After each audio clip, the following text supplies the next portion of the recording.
मी काही कामानिमित्ताने शेजारच्या आंटीच्या घरी गेलो. आज शिरलो पण घरात कुणीच नव्हते. आंटी आणि अंकल एका बर्थडे पार्टीला गेले होते. मी तिथून परतणार होतो तेवढ्यात बाथरूमचा दरवाजा उघडला आणि मधून 83 वर्षाची सुंदर मुलगी घाईघाईने बाहेर आली. तिला त्या अवस्थेत पाहून मी माझे ओसरून बसलो, कारण ती तशीच बाहेर आली होती. तिच्या अंगावर एकही कपडा नव्हता. शरीराने लांबलचक काळभोर डोळे. हे सर्व पाहून मला जे फील येत होता ते मी तुम्हाला शब्दातही सांगू शकत नाही. असे दृश्य मी माझ्या आयुष्यात पहिल्यांदाच पाहत होतो. पण मला पाहताच ती तिथेच झपकली आणि सावरून उभी राहिली. तिला पाहून मी पूर्णपणे बेकाबू झालो होतो. मी तिच्याकडे झपाट्याने गेलो आणि मग तिथेच, हॅलो मित्रांनो, माझे नाव आकाश आहे.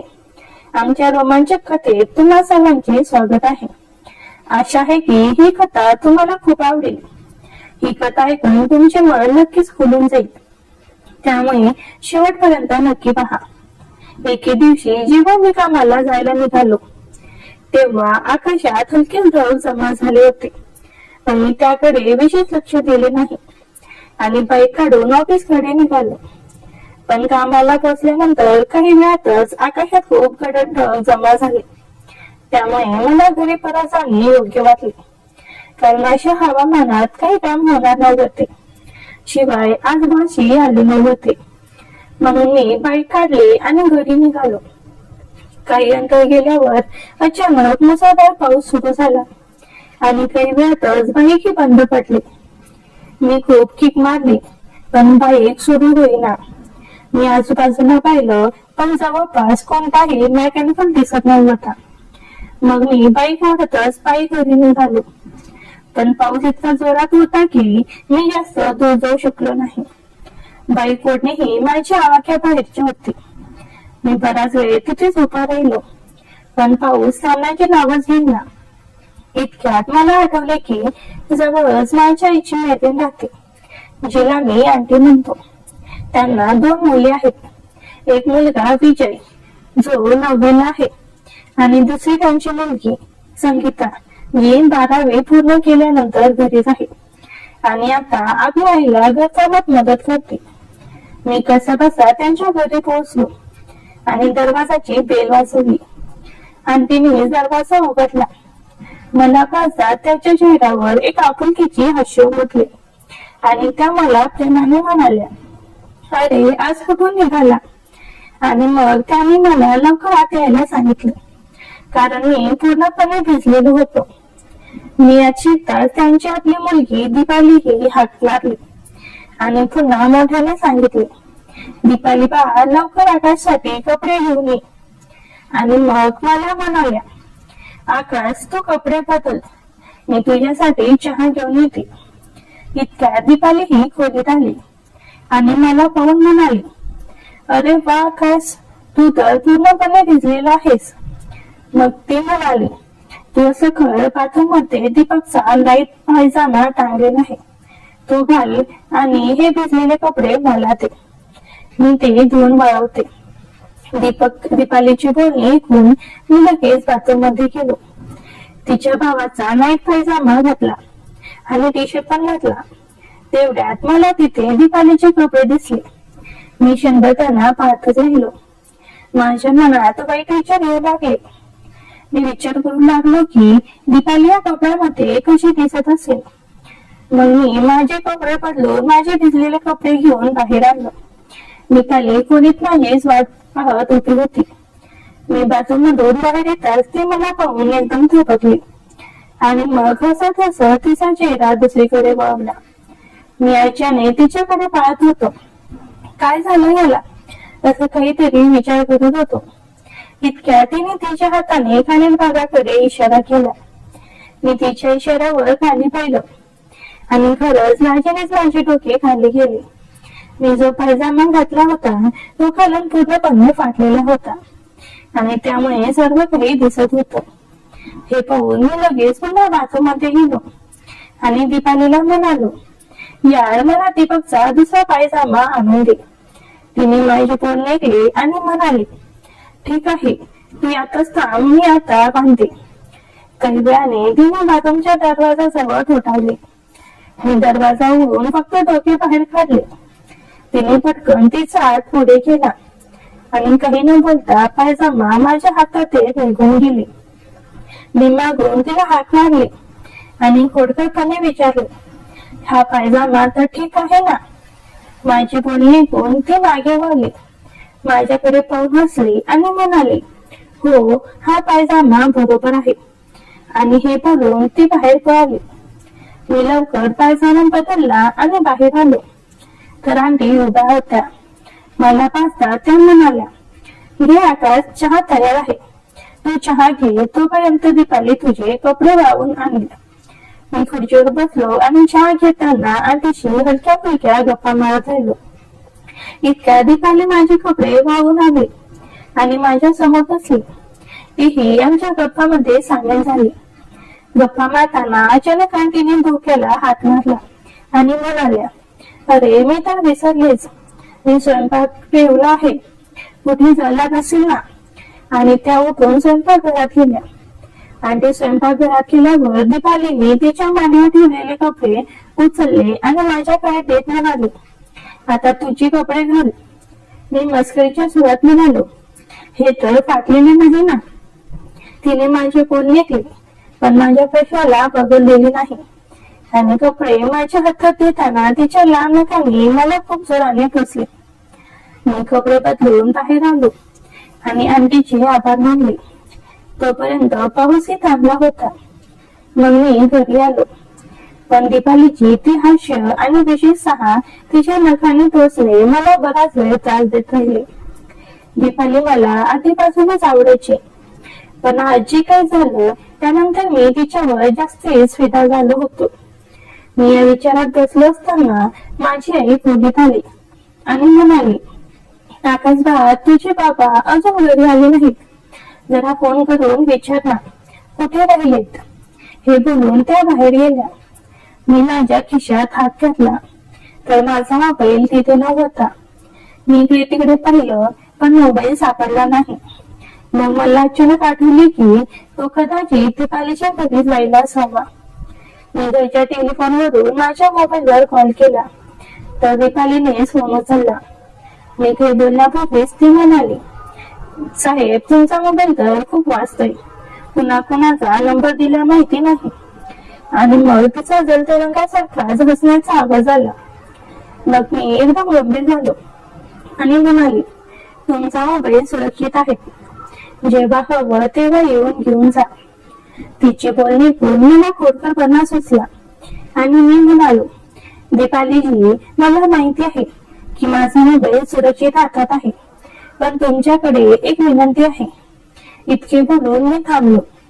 ती म्हणाली, बोल ना, काय विनंती आहे? मी म्हणालो, माझी विनंती आहे की कृपया माझ्या मोबाईलच्या इतक्यात तिने माझी बोलणी तोडली आणि म्हणाले, तुम्ही ना खूपच खोडकर आहात. आणि हसत हसत फोन केला. मग मी बापांना फोन केला. त्याने सांगितले की ते रस्त्यातच आहेत आणि यायला अर्धा तास लागेल. मी बाहेर जाऊन आईला बाबाबद्दल सांगितले आणि खोलीत पोहोचलो. थोड्या वेळाने मी पुन्हा दीपालीला फोन केला आणि माझ्या मित्राचा नंबर विचारला. मी तिला सांगितले की माझ्या मोबाईल मधून तो नंबर पाहून मला लिहून दे. तिने मला 1 मिनिट थांबायला सांगितले आणि काही वेळाने मला नंबर लिहून दिला. पण त्यावेळी ती मला म्हणाली, साहेब, एक सांगा, हा तुमचा मित्र आहे की माहिती? मी म्हणालो, दीपालीजी, हा नंबर मुलाचाच आहे, कारण जर हा मुलीचा असता तर मला तो तोंडपाठ असता. माझी बोलणी ऐकून ती म्हणाली, तुमच्या बोलण्यात दम आहे. मग ती जवळपास अर्धा तास माझ्याशी गप्पा मारत राहिली. संध्याकाळी मी त्याच्या घरी मोबाईल घ्यायला गेलो तेव्हा आंटी भेटल्या. त्या एकदम मधून एखाद्या फंक्शनला जाण्यासाठी तयारीत होत्या आणि खूप घाईत दिसत होत्या. मला पाहतात त्या म्हणाल्या, सॉरी आकाश, आम्ही बर्थडे पार्टीला जायला निघालो आहोत आणि मला लेट पण झाला आहे, त्यामुळे मी तुला चहा पाणी विचारू शकत नाही. तुझा मोबाईल दीपालीकडे आहे, जा आणि घेऊन तिच्याकडून ये. आणि हे बोलून त्या निघून गेल्या. मी दीपालीच्या खोलीकडे गेलो तेव्हा तिचा दरवाजा बंद होता. मी हँडल फिरून पाहिलं तर तो उघडला. त्याच्या घरी येण्या जाण्यामुळे माझी अनौपचारिकता आधीपासूनच होती आणि आज दुपारच्या गप्पामुळे दीपालीची माझी जवळ आणखीच वाढली होती. म्हणून मी दरवाजा उघडला आणि बिनधास्त आत शिरलो. पण दीपाली खोलीत नव्हती. तिच्या मेकअप टेबलवर माझा मोबाईल दिसला. मी तिथून जायला निघालो. इतक्यात बाथरूमचा दरवाजा उघडला आणि दीपाली घाईघाईने बाहेर आली. मला पाहता ती तिथे सावरून उभी राहिली. तिने लगेच बेडशीट ओढली आणि स्वतःला झाकले, कारण ती तशीच बाहेर आली होती. तो इथे कसा? तिचा चेहरा अडचण संतापाने लाल झाला होता. त्या क्षणी परिस्थिती अशी झाली की मी स्वतःच गोंधळलो. मी तिच्याकडे पाहून मला त्या बाजूने गोष्ट लक्षात आली. त्या कपड्यांमध्ये दीपाली कशी दिसत असेल असा विचार करत होतो. पण आज मी माझ्या समोर तिला पाहिल्यावर मी दंग झालो आणि मी लगेच तिच्या खोलीतून बाहेर पडलो आणि ती स्वतःला सावरत एका बाजूला उभी राहिली. मी शांतपणे बाहेर निघालो आणि घरी परतलो. घरी पोहोचलो पण मला अजिबात शांतता मिळाली नाही. काही वेळापूर्वी जे मी पाहिलं होतं त्यानंतर मला काय होतंय हे मलाच कळत नव्हतं. मी खूप स्वतः सावरण्याचा प्रयत्न केला पण मी ते करू शकलो नाही, कारण मी माझ्या मनावर चढली होती. मी जेव्हा माझ्या सहनशक्तीच्या पलीकडे गेलो तेव्हा मी माझ्या मित्राला फोन करायचा विचार केला. पण मग आठवले की माझा मोबाईलच दीपालीच्या घरी राहिलाय आणि आता तिथे जाणं योग्य नव्हतं, कारण ते सर्व लग्नाला गेले असते. मग मला एक विचार आला की कदाचित मोहन अंकल लग्नाला गेले नसतील, कारण ते अशा पार्टीला जाणं टाळतात आणि दीपाली येण्यापूर्वीच मी माझा फोन घेऊन येणं योग्य होतं, कारण ती मला पाहून भटकेल. हा विचार करून मी त्याच्या घरी फोन केला. फोनची बेल वाजत होती पण कुणी उचलत नव्हते. दुसऱ्यांदा कॉल केला तेवढ्यात पलीकडून दीपालीनेच फोन उचलला. तिचा आवाज ऐकून मी धक्क झालो आणि माझा आवाज कशातच अडकला. पण जेव्हा तिने पुन्हा हॅलो केलं तेव्हा मी हिम्मत करून विचारलं, दीपाली तू लग्नाला गेली नाहीस का? माझा आवाज आणि माझा प्रश्न ऐकून ती एकदम शांत झाली. मला वाटलं की काही वेळापूर्वी घडलेल्या घटनेमुळे ती माझ्याशी बोलणार नाही. पण जेव्हा मी तिला सामान्यपणे हॅलो हॅलो करत राहिलो, कारण तिने अजून फोन ठेवला नव्हता, तेव्हा मी म्हणालो, काय झालं दीपाली, कधीतरी बोल. तेव्हा तिने एक दीर्घ श्वास घेतला आणि म्हणाली, जायचं होतं पण मी लग्नाला गेले नाही. आई बरोबर माझ्या जागी विजय गेला आहे. ती बोलत होती पण ती खूप घाबरलेली वाटत होती. मी तिला म्हणालो, दीपाली मी तुला कसं विचारलं की तू का नाही गेलीस, काही दुसरा कारण आहे का? ती म्हणाली, नाही मला जायचा मूड नव्हता म्हणून गेले नाही. तिचे बोलणे ऐकून मी खूप खुश झालो आणि तिला म्हणालो, तुझ्या घरी माझा मोबाईल राहिला आहे, तुझ्या परवानगीने मी तो घ्यायला येतो. तिने काही उत्तर देण्यापूर्वीच मी विसरून ठेवला आणि हवेसारखा तिच्या घरी पोहोचलो. मी बेल वाजताच दीपाली दरवाजा उडून बाहेर आली. तिच्या हातात माझा मोबाईल होता. मी तिच्या हातातून मोबाईल घेतला पण ती खूप अस्वस्थ दिसत होती. तिची अवस्था पाहून मी तिला विचारलं, काय झालं, तू काहीशी अस्वस्थ दिसतेस? ती विषय टाळत म्हणाली, नाही असं काही नाही. आणि हे बोलून ती शांत झाली आणि तिच्या दुपारच्या टोक तोंडात पडू लागले. शेवटी मी तिला विचारलं, खरं खरं सांग दीपाली, काय प्रकरण आहे? तेव्हा तिने माझ्याकडे घाबरत घाबरत पाहिलं आणि म्हणाली, राहुल मला भेटायला येणार आहे. राहुल हा तिच्या अंगीकाराचं नाव होतं. तिचं बोलणं ऐकताच मला कळलं की दीपाली याच कारणामुळे लग्नाला गेली नाही, म्हणजे ती आपल्या अंगीकार सोबत काही वेळ घालवायला इच्छुक होती. राहुलचं नाव ऐकताच माझ्या साऱ्या आशांवर पाणी फिरलं. मी मायूस असल्याने तिच्याकडे पाहिलं आणि म्हणालो, म्हणजे तू इच्छिते की मी इथून निघून जाऊ? माझं बोलणं ऐकून ती पहिल्यांदा हसली आणि म्हणाली, मी निघून जा असा शब्द वापरलाच नाही, फक्त तुला सांगितलं. पण मी पाहते राहूचं नाव ऐकताच तुझ्या चेहऱ्यावर नाराज वाजले. मी म्हणालो, नाही, असं काही नाही. इतकं बोलून मी हळूहळू घरी जायला निघालो. मी दीपालीच्या गल्लीतून वळणार होतो. इतक्या समोरून राहुल येताना दिसला. त्याला पाहून मी रक्ताचे घोट घेत राहिलो आणि माझी साडी संपली. मी थंडपणे घरी परतलो. रात्री 10 वाजता माझ्या मोबाईलवर फोन वाजला. पाहिलं तर दीपालीचा घरचा नंबर होता. मी फोन उचलला आणि हॅलो म्हणालो. तर पलीकडून दीपाली होती, पण ती खूप खुश वाटत होती. बराच वेळ ती माझ्याशी इकडच्या तिकडच्या गप्पा मारत राहिली. मग अचानक ती म्हणाली, मला तुझ्याशी एक महत्वाची गोष्ट बोलायची आहे. मी म्हणालो, हुकूम करू सरकार. ती म्हणाले, मला एवढंच सांगायचं होतं की तू माझ्या आईला ही गोष्ट कधीही सांगू नकोस की आज राहुल आमच्या घरी आला होता. तिचं बोलणं ऐकून मी सारी गोष्ट समजलो, पण 2 महिने माझा प्रोग्राम खराब जाणार होता. मी म्हणालो, तुझं बोलणं ठीक आहे, पण तू मला सांगू शकतेस का मी तुझ्या राहुल बद्दल का सांगू नये? ती खुशखुशाल अंदाजात निघाली, साहेब, तुम्ही माझ्या आईला राहुल बद्दल सांगणार नाही, कारण तुम्ही माझे मित्र चांगले मित्र आहात. इतकं बोलून ती शांत झाली. असं वाटलं की तिला काहीतरी आठवलं. मी तिला विचारलं, काय झालं? तू एकदम शांत का झालीस?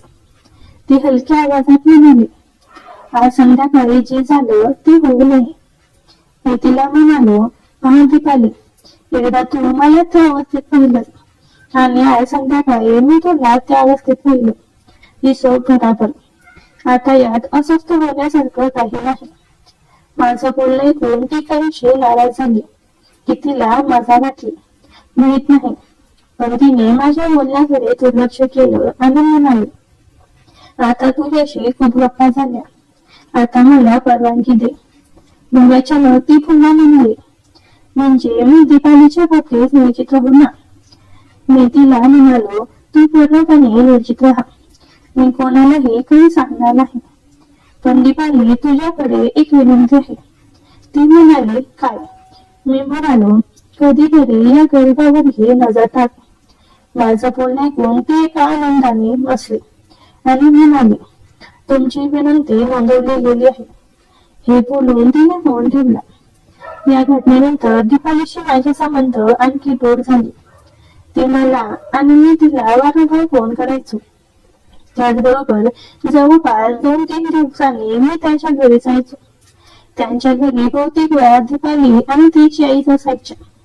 दीपाली बरोबर तिच्या आईशीही माझी चांगली मैत्री झाली होती, पण त्या मला एका मराठी पलीकडे जाऊ देत नव्हत्या आणि दीपाली सोबत एकांकात वेळ घालवण्याची संधीही देत नव्हत्या. पण तरीही संधी मिळाली की मी दीपालीचा हात पकडायचो. पण त्यापेक्षा जास्त मी काही करू शकलो नव्हतो, कारण तिची आई सारखी तिच्या सोबत असायची आणि दीपाली आपल्या आईला खूप घाबरायची. जरी ती तशी दिसत नसली तरी एक गोष्ट खरी होती की तिच्या आईने तिला खूप कडक स्थितीत ठेवले होते. एके दिवशी मी ऑफिस मधून सुट्टी घेऊन त्यांच्या घरी गेलो. तिथे दीपाली नव्हती आणि तिने सांगितले की दीपाली तिच्या मैत्रिणीकडे गेली आहे आणि ती वराण्यात बसून भाजी चिरत होत्या. मी त्यांच्या जवळ बसलो. नेहमीच्या तुलनेत आज आंटी मला काहीशी गंभीर वाटल्या. मी विचारलं तेव्हा त्या म्हणाल्या, आकाश, तुझ्याशी गोष्ट बोलू, तू वाईट वाटणार नाहीस ना? त्याचं बोलणं ऐकून मी थोडा अस्वस्थ झालो, कारण मला कळलं नाही की आंटी काय बोलणार आहे. पण मी म्हणालो, हो आंटी, तुम्ही मोकळेपणाने बोला. त्या म्हणाल्या, आकाश, तुला माहिती आहे ना, दीपालीचा साखरपुडा झाला आहे आणि कदाचित पुढच्या वर्षी तिचं लग्नही होईल. मी म्हणालो, हो आंटी, मला चांगलं माहिती आहे की दीपालीचा साखरपुडा झाला आहे. त्या म्हणाल्या, मग तू दीपालीशी? आणि त्या शांत झाल्या. मग डोकं खाली घालून म्हणाल्या, आशा आहे की तुला माझ्या बोलण्याचा अर्थ कळला असेल. आंटीचं बोलणं ऐकून माझा तर पायाखालची जमीन सरकली आणि मी विचार करू लागलो की आता यांना काय उत्तर देऊ. इतक्यात माझ्या डोक्यात एक कल्पना आली आणि मी लगेच ती अंमलात आणली. मी आंटींना म्हणालो, आंटी, तुम्हाला जे वाटतंय तसं काही नाही. माझं आणि दीपालीचं कोणतंही प्रकरण नाही. त्या म्हणाल्या, जर असं असेल तर तू आमच्या घरी इतके चक्कर का मारतोस? आधी तर तू महिना यायचास. त्यापुढे काही बोलण्यापूर्वी मी माझ्या चेहऱ्यावर गंभीर आणि रोमॅन्टिक भाव आणले आणि म्हणालो, आंटी, खरं बोलू तर तुम्ही नाराज होणार नाही ना? त्या म्हणाल्या, हो बोल ना, मी नाराज नाही होणार. मी लाजत आणि घाबरत म्हणालो, आंटी, खरं सांगायचं तर मला तुम्ही खूप आवडता. माझं बोलणं ऐकून आंटी एकदम सत्य झाल्या आणि म्हणाल्या, हे तू काय बोलतोस? अर्चनाने त्यांचे डोळे बाहेर आले.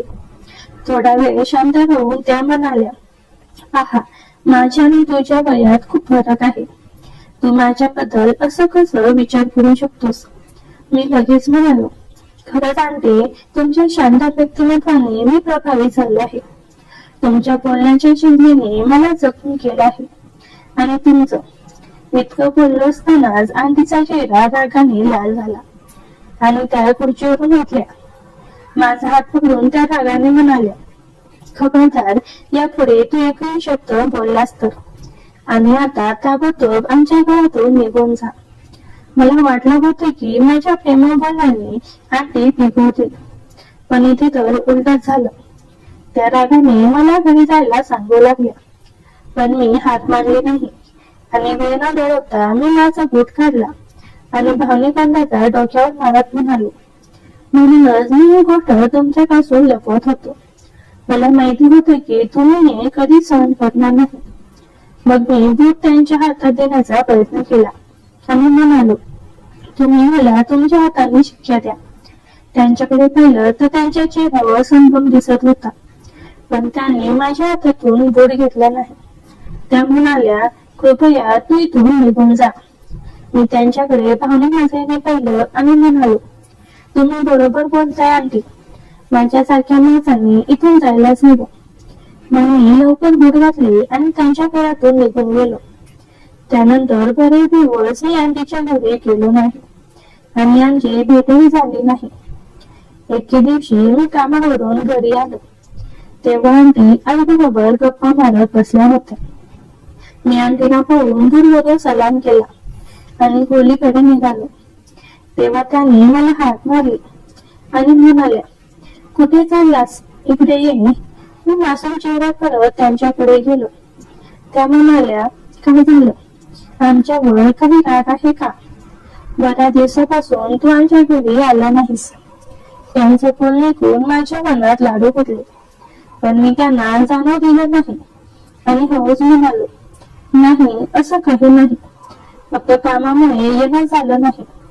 उद्या वेळ मिळाला तर नक्की येईल. माझं बोलणं ऐकून त्या हलकीच हसल्या आणि म्हणाल्या, उद्या कशाला, आजच माझ्या बरोबर चल. दीपाली ही तुला खूप आठवतेस. मला त्यांच्याकडून निराशा मिळाली होती, पण त्याच्या वागण्यावरून असं वाटत होतं की माझं ते बरोबर लागलं आहे. मग पुन्हा माझं त्यांच्या घरी येणं जाणं सुरू झालं. पण मी याची काळजी घेतली की दीपालीला याची भनक लागू नये. एके दिवशी मी नेहमीप्रमाणे आंटीच्या घरी गेलो तेव्हा दीपालीने दरवाजा उघडला. मी आंटीविषयी विचारलं तेव्हा ती म्हणाली की आई अंघोळ करत आहे. इतक्या दिवसात मला पहिल्यांदा दीपाली सोबत एकांतात वेळ घालवण्याची संधी मिळाली होती. मी तिचा हात पकडला आणि म्हणालो, दीपालीजी, मी तुझ्याकडे एक विनंती केली होती. ती म्हणाली, कोणती विनंती? मला काही आठवत नाही आणि ती हसली. तिचं हसणं पाहून मी तिला माझ्याकडे ओढलं. ती एकदम घाबरली आणि मागे सरली. ती घाबरलेल्या आवाजात म्हणाली, तू मला एक दिवस मारशील. मी म्हणालो, दीपालीजी, मी फक्त तुला आठवण करून देत होतो. इतक्यात बाथरूमचा दरवाजा उघडल्याचा आवाज आला. मी तिला म्हणालो, आठवलं का? पुन्हा आठवण करून दे. तिने आंटीच्या खोलीकडे पाहिलं आणि म्हणाली, हो हो, आठवलं. आणि हे बोलून ती तिथून पळाली. मी शांतपणे ड्रॉइंग रूम मध्ये जाऊन बसलो. काही वेळाने आंटी खोलीत आल्या मला पाहून त्या म्हणाल्या, तू मला असं का पाहतोस? मी म्हणालो, आंटी जर तुम्हाला वाईट वाटलं नाही तर एक गोष्ट सांगू. त्या म्हणाल्या, बोल. मी म्हणालो, या ड्रेसमध्ये तुम्ही अप्सरासारखे दिसताय. माझं बोलणं ऐकून त्यांच्या चेहऱ्यावर हास्य पसरले आणि त्या म्हणाल्या, बाथे बनवायला तुझ्यासारखा कोणी नाही. मग त्या माझ्या समोर बसल्या आणि म्हणाल्या, कधी आलास? मी म्हणालो, आता आलो. त्यांनी खोलीबाहेर पाहिलं आणि म्हणाल्या, दीपाली कधीही येऊ शकते, त्यामुळे कृपया तुझ्या नजरांवर नियंत्रण ठेव. हे आपल्या दोघांचं हिताच आहे. मला दीपालीला आपल्यावर शंका येऊ द्यायची नाही. मी रोमॅन्टिक आवाजात म्हणालो, मी तुम्हाला पाहत नाही, पण माझ्या नजरा आपोआप तुमच्याकडे जात आहे. इतक्या दीपाली खोलीत आली आणि ते तिच्याकडे पाहून म्हणाल्या, दीपाली बाळा, दुपारी तुझ्या शेजारच्या काकांचा फोन आला होता. तू जेव्हा झोपली होतीस, त्यांना तुझ्याशी काही महत्वाचं बोलायचं आहे. तू त्यांना फोन कर. दीपालीने मला आणि मग आपल्या इकडे पाहिलं आणि म्हणाली, ठीक आहे आई, आणि ती तिच्या खोलीत गेली. मी दीपालीकडे पाहिलं आणि म्हणालो, जेव्हा तुझ्याशी नजर मिळते तेव्हा मी स्वतःला विसरते. फक्त माझं हृदय धडधडतो. दीपाली चहा बनवत होती. ती माझ्याकडे पाहून म्हणाली, काय शायरी करतोस? बरं आहे ना? मी म्हणालो, मीच दीपाली, मी शायरी करत नाही. तुला पाहून शायरी आपोआप बनते. माझं बोलणं ऐकून ती लाजली आणि हसत म्हणाली, मला जास्त बनवू नकोस. मला तुझ्या बोलण्यामागचा हेतू माहिती आहे. मग तिने चहाचा कप माझ्याकडे दिला आणि म्हणाली, घे चहा घे. आम्ही चहा पिऊ लागलो. अजून चहा संपला नव्हता इतक्यात पाऊस सुरू झाला. पावसाचं पाणी पाहून दीपाली खुश झाली आणि माझ्याकडे पाहू लागली, चल पावसात भिजायला. माझं उत्तर नाही तर तिने आपली शाल खुर्चीवर ठेवली आणि लहानशा लॉन मध्ये गेली. तिथे ती दोन्ही हात पसरून पावसाचा आनंद घेऊ लागली. मग तिने मला इशारा करून जवळ बोलावलं. मी उठलो. माझ्या खिशातलं सगळं सामान, मोबाईल, पॉकेट वगैरे टेबलावर ठेवलं आणि शर्ट काढून तिच्या जवळ गेलो. ती मला म्हणाली, असंच यायचं ना, शर्ट का काढलास? मी हसत म्हणालो, नाही, मला शर्ट शिवाय भिजायला आवडतं. माझं बोलणं ऐकून ती हसली आणि खोडकरपणे माझ्या पॅन्टकडे इशारा करत म्हणाली, मग ही पॅन्ट का घातलीस? ती असं बोलताच मी माझ्या पॅन्टकडे हात नेला. तेव्हा तिने माझा हात पकडला आणि म्हणाली, अरे अरे, काय करतोस? मी तर मस्करी करत होते आणि तू खरंच गंभीर झालास. मी हात मागे घेतला. त्यावेळी हलकासा पाऊस पडत होता आणि थंड हवा वाहत होती. ती त्या हवामानाचा आनंद घेत होती, पण माझं सर्व लक्ष तिच्यावरच होतं. तिने पिवळ्या रंगाची कॉटनची कमीज घातली होती. ती माझ्याकडे पाहून म्हणाली, मी पाहते तुझं लक्ष पावसापेक्षा माझ्यावर जास्त आहे, त्यामुळे मला पूर्ण बंद कर आणि पावसाचा आनंद घे. मित्रांनो, तुम्ही कल्पना करू शकता की पावसाच्या पाण्यामुळे ती कशी दिसत असेल. खरंच सांगतो, त्या क्षणी स्वतःला नियंत्रित करणं मला खूप अवघड जात होतं. पण मला असंही वाटत होतं की ती माझी ही अवस्था ओळखून आहे, पण तिच्याकडून मला अजून कोणताही हिरवा कंदील मिळाला नव्हता. त्यामुळे मी स्वतःला नियंत्रित करत होतो. काही वेळ आम्ही शेष पावसात भिजत राहिलो. मग आम्ही जाऊन अंगणातल्या खुर्चीवर बसलो. थोड्या वेळात दीपाली म्हणाली, तू बस, मी कपडे बदलून येते, नाहीतर मला सर्दी होईल. आणि ती खोलीकडे गेली. काही वेळात तिच्या किंचाळण्याचा आवाज आला. मी लगेच उठलो आणि तिच्या खोलीकडे धावलो. तिच्या खोलीचा दरवाजा बंद होता, पण हँडल फिरवताच तो उघडला. मी आत शिरलो आणि ते दृश्य पाहिलं. त्यामुळे माझे डोळे विस्फारले. दीपाली मजल्यावर पडली होती. कदाचित कपडे बदलून जाणार तिचा पाय घसरला असावा, पण मी तिच्या जवळ जाऊ शकलो नाही, कारण त्यावेळी तिच्या अंगावर एकही कपडा नव्हता. तिची नजर माझ्यावर पडताच ती सावरली. मी माझा चेहरा दुसरीकडे वळवला. ती म्हणाली, माझ्या पायाला मुका लागलाय, मला उभं राहता येत नाही. मी तिच्याकडे न पाहता, तू हळूहळू उठण्याचा प्रयत्न कर. पण ती म्हणाली, मला अजिबात उभं राहता येत नाही. मी पुन्हा तिच्याकडे पाहिलं तेव्हा तिने नजर खाली घातली. मग मी नाईलाजाने तिच्या जवळ गेलो आणि तिला हात देऊन उभी करण्याचा प्रयत्न केला. जेव्हा तिने तिचे 2 हात माझ्या गळ्यात आणले तेव्हा माझी अवस्था मी सांगू शकत नाही. पण कसा बसा मी तिला खाटेवर बसवला आणि खाली बसून तिचा पाय दाबू लागलो. काही वेळा तिला आराम वाटू लागला आणि तिचा पायचा दुखा कमी झाला. जेव्हा ती पूर्णपणे रिलॅक्स झाली तेव्हा मी उठलो आणि म्हणालो, मी बाहेर बसतो, तू कपडे बदल. आणि मी दरवाजाकडे निघालो. पण मी दरवाजापाशी पोहोचलो तेव्हा तिने मला हात मारले आणि म्हणाली, इतकं सगळं पाहिलंस तर आता कपडेही तूच बदल. हे तास मी तिथे चपकलो. मी मागे येऊन पाहिलं तेव्हा माझी होश उडाली, कारण ती माझ्या समोर. मला अचानक एक शेर आठवला. मी तिच्याकडे जात म्हणालो, मी नेहमीच तुला सांगायचो की मला तुझ्यावर प्रेम आहे, पण जेव्हा तू मला जवळ बोलवायचो तेव्हा मी जग विसायचो. माझा शेर ऐकून तिच्या तोंडातून जण तरंगासारखं हसून निघालं आणि त्या हसण्याबरोबर मी तिच्याकडे गेलो. आणि मग तेच झालं ज्याची मला खूप उत्कृष्टता होती. माझी मेहनत फळाला आली. मग मी वेळ वाया न घालवता लगेच तिच्या ओठांवर ओठ टिकवली. 10 मिनिटानंतर तिला पण माझी एकटेपणाची भूक समजून गेली आणि ती पण माझ्या गालावरून हळूच हात फिरवायला लागली. ती शहरली. तिचे श्वास वेगात वाढायला लागले. तिच्या गळाचा खालचा भाग खाली वर होऊ लागला. मी लगेच तिच्या ओठांवर ताबा घेतला. तिने डोळे बंद केले. आता दीपाली सुद्धा मला प्रतिसाद देऊ लागली. तिची पण पहिली वेळ होती म्हणून ती अधिक शहरात होते. मी तिच्या मानेवर चुंबन करायला लागलो. एका हाताने तिच्या सुंदर व्यक्तिमत्वाला स्पर्श करू लागलो. ती प्रभावित होऊन चोगो करायला लागली. हा खेळ 10 मिनिट चालला. दीपाली आता रंगात आली होती. ती उत्तेजित होण्यास सुरुवात झाली होती.